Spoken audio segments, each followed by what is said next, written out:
Welcome back to Extra Point. We're going to jump right back into the action, which was what was arguably the biggest game in Class 4A this week.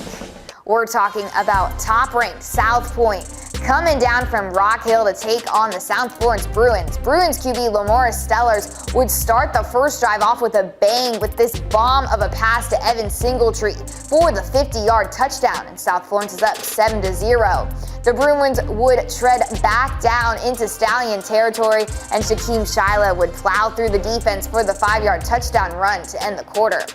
But Sellers weren't done. Here would come a deadly arm with a perfect lot to Shaquem Shiloh in the end zone for yet another touchdown. Bruins up 21-0 midway through the third, and they continue to roll, winning a big matchup here. No surprise. Final score 42-7. And also in Class 4A here, we have the Wilson. They won their fourth game of the season, beating Darlington Falcons. Big one, 44-6. Both teams gonna start next week with a fresh start September 30th. Wilson will host North Myrtle Beach, and Darlington gonna be at home against Marlborough County. Moving over to Loris, where the 3A Lions are looking to remain undefeated on the season, but that means they'll have to get through a tough 5A Conway Tigers team. Getting things going, Conway quarterback Devin Granger looking for someone, but he's brought down in the backfield by the whole Pride, the first of many sacks tonight. On third down, Granger throws a bomb, but it's picked out of the air by Loris freshman Jacobin Lewis for the turnover. Fast forward, Loris's LeVontre Knox trying to find a lane, but he's brought down, and neither one of these defenses will let up, and we are scoreless through the first quarter. Into the second, Granger tries to connect with his receiver, but it's picked off once again for the second interception of the night. But Conway's defense will not let up as Moses Freshlin swipes this one away to keep the Lions out of the end zone. On 4th and 3, Loris hands it off to Duke Bellamy, but he's ambushed by the Tigers, and the score remains a carbon copy of 0 at the half. Loris will manage to get through the Conway defense in the third quarter to escape with the win, beating Conway tonight 13-7.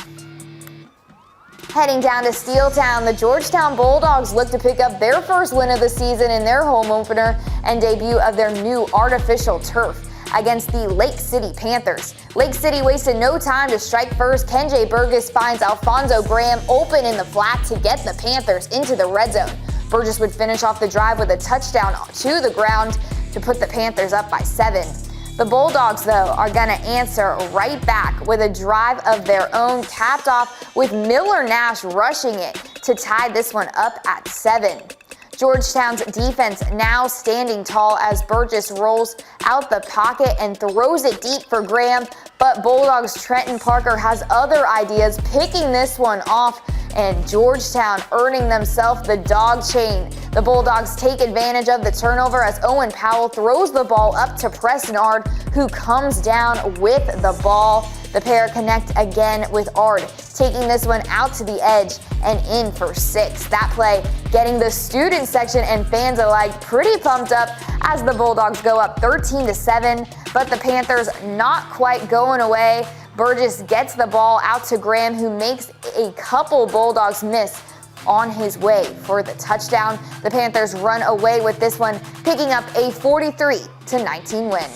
Wow, and more here in 3A to get to. Marlborough County hosting the Ridgeline Hartville. The Bulldogs took a big bite out of the Jaguars, 54-0. Can't make that up. The annual Blue Jackets improved to 4-1 as they beat Philip Simmons 52-32.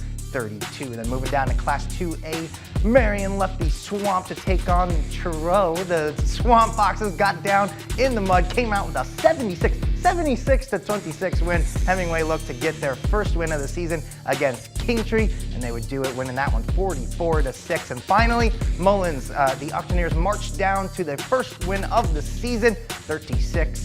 And in 1A, the Silver Foxes of Lamar shined over McBee. The Panthers winning 24-0, and Lakeview welcomed the Central Eagles to the land of the Wild Gators, and Lakeview would win that one 20-14. The Green Sea Trojans would fight their way to a 21 victory loss over the Bears of Carver's 21-0. And finally, Hannah Palimco, the Raiders, they would get the Charlotte on winless there after a 54-12 game there. Yeah.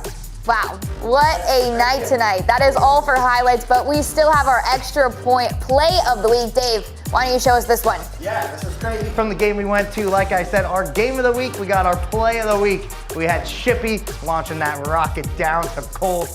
60+ yards on this one. We could show it to you in slow-mo over and over all night long. Week 4 in the books. My first week, 4th week for these guys.